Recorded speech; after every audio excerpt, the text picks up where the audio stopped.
It does, I know, seem strange to many of you that we should choose this odd, shall I say, method of communication.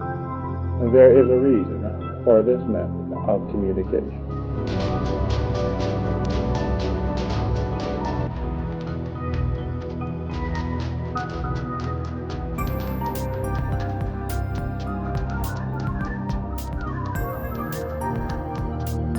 Welcome to the Cosmic Clock Listening Room. Imagine sitting quietly in a living room sometime in the 1960s or 70s, and a small group is gathered around a tape recorder. The lights are low and someone presses record, and the reels begin to spin. And suddenly, someone in the room begins to channel a non-human entity. The voices you're about to hear come from rare archival tapes, captured during a time when researchers were exploring the strange frontiers of consciousness, psychic phenomena, and possible contact with non-human intelligences. So dim the lights, settle in, and step into a new episode of the Cosmic Clock Listening Room. So on this week's Listening Room, we're going to be hearing excerpts from this tape, which is a reel-to-reel from 1961.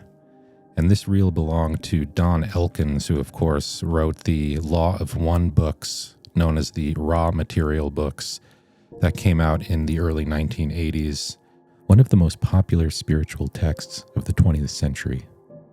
People don't really know that Don actually led a group of channeling circles decades before the Law of One was ever written in the 1960s, in a living room at his house in Louisville, Kentucky, and I came across these tapes in a very strange way, which I will explain at a later date. But for now, let's throw on this reel.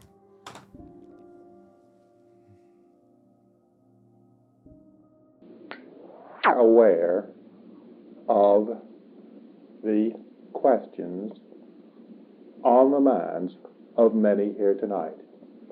We are attempting in our way to answer all of your questions, but this will take time.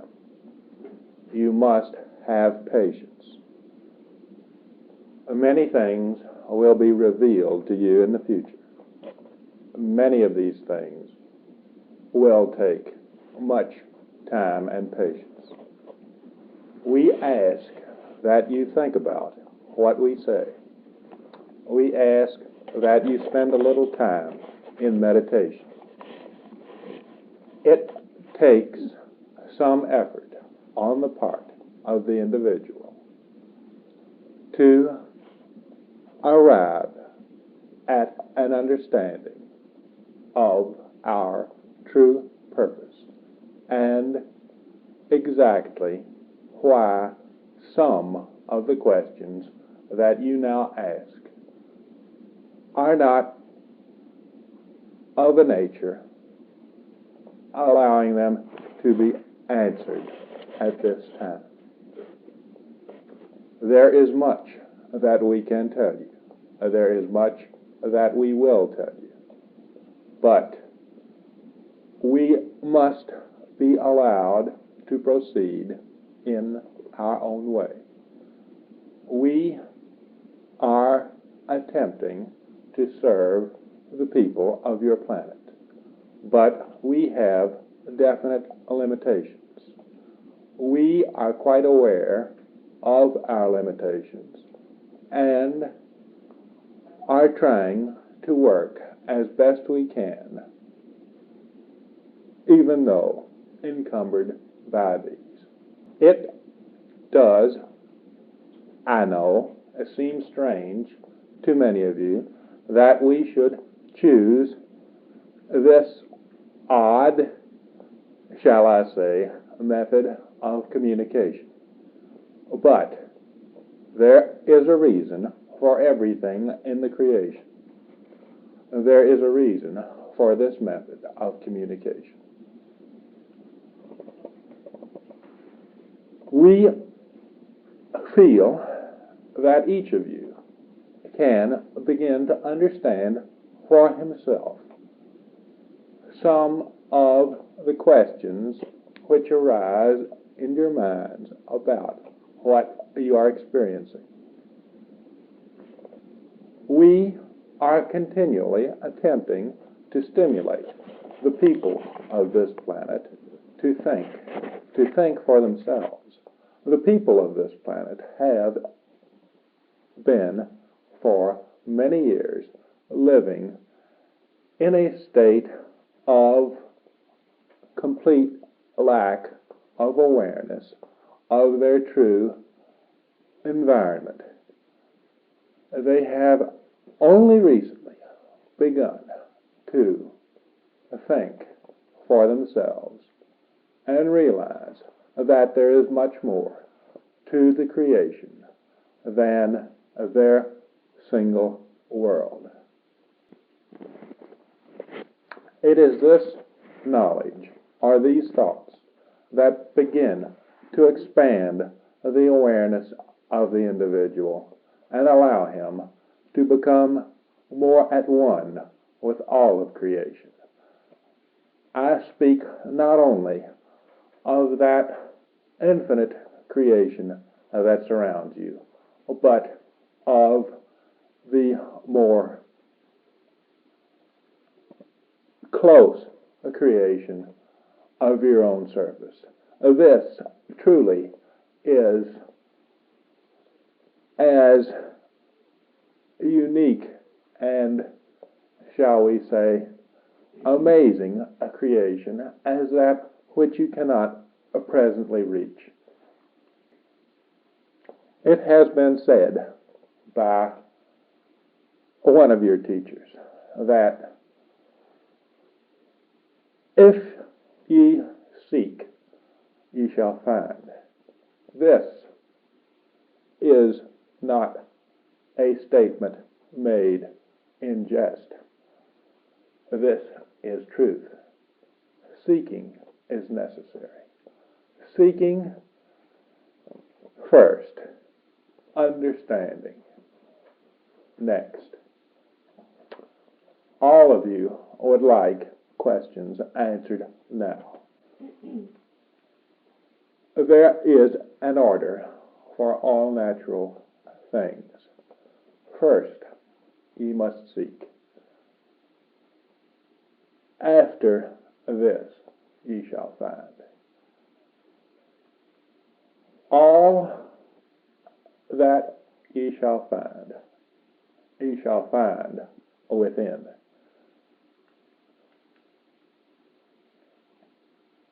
We continually ask your people who will listen to us to meditate.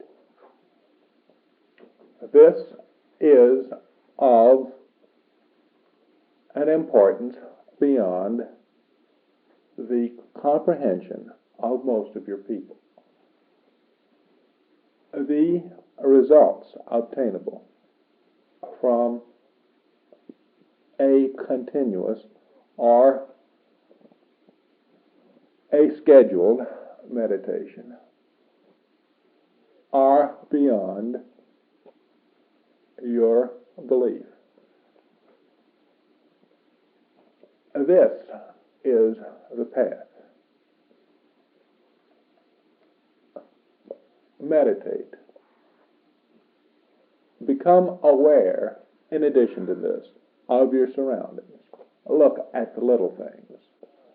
Look at those things that have always been around you, that you did not notice, because of your fascination with those things which were the creations of man, rather than the true creation of the Father.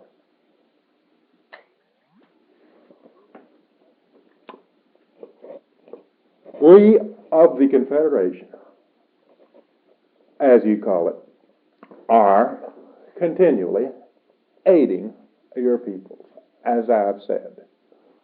We have a definite mission.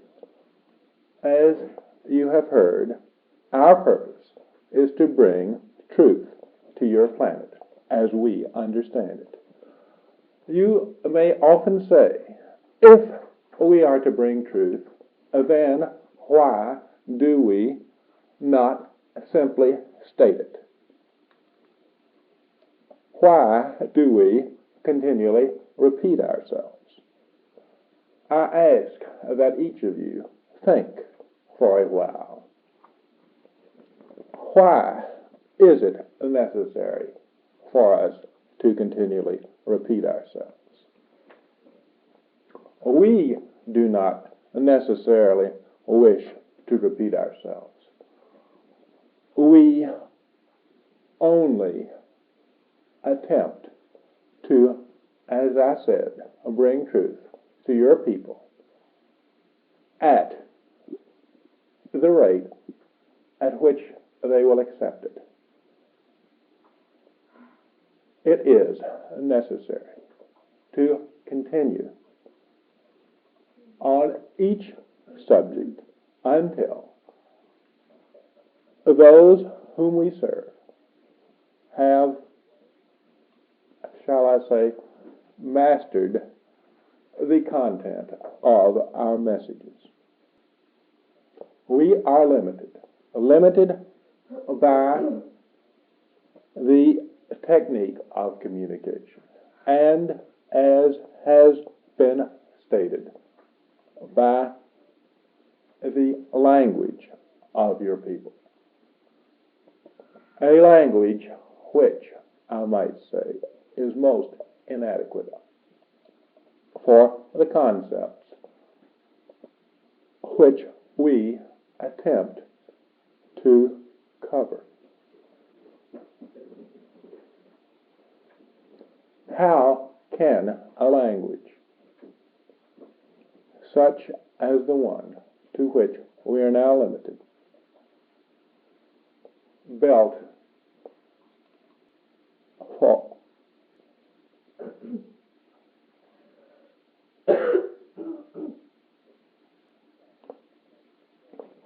I am sorry, but there was some difficulty.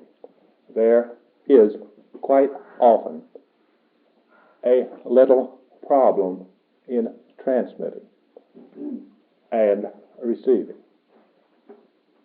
As I was saying, we are limited by language. I suggest that you think about this. I am continually at the service of all who seek. It is necessary for the individual to truly try and determine the true values, so to speak. Many of this group are confused, and this confusion will remain until that individual has, as I was saying, until that individual has indulged in sufficient meditation and self-analysis. We can contact each and every one of this group as they meditate. It may be of such a nature that you are totally or consciously, shall I say, unaware of this contact. But you will receive us and will begin to have answers given to you that cannot be verbalized due to the problems of the language.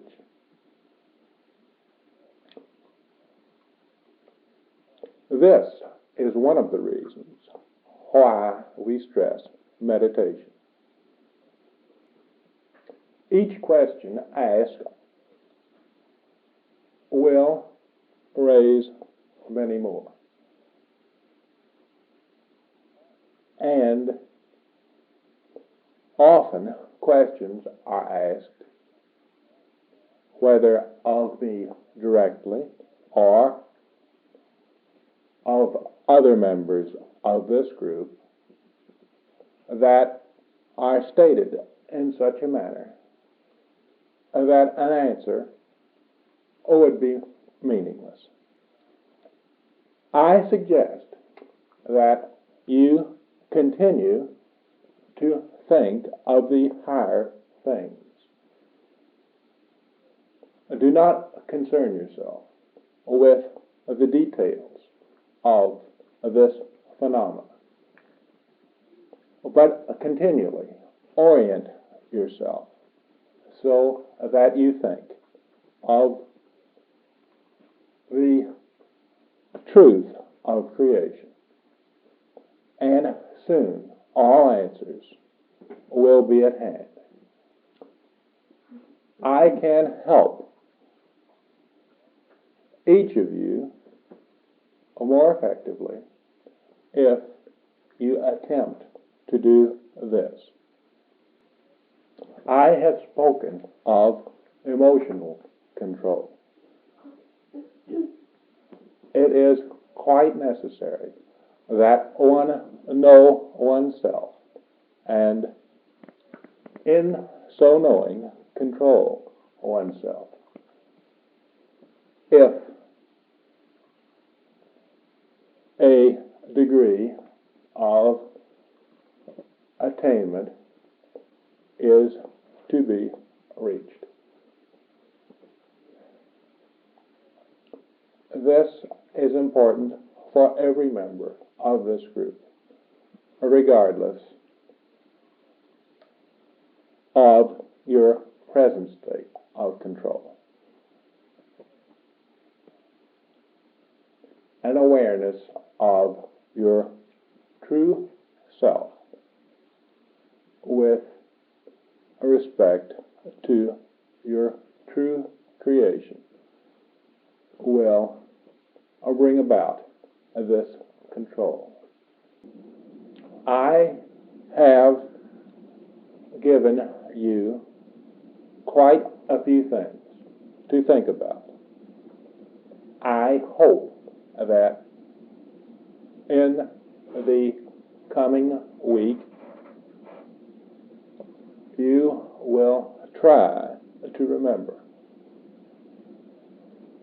what I have suggested tonight. I have spoken quite enough and hope that I have been of some service. I do not intend to appear abrupt, but this instrument is still having some difficulty, and the message may seem a bit abrupt. Later, we will be able to communicate more effectively. I leave you now. I am Latos, Adonai, Adonai Vasu.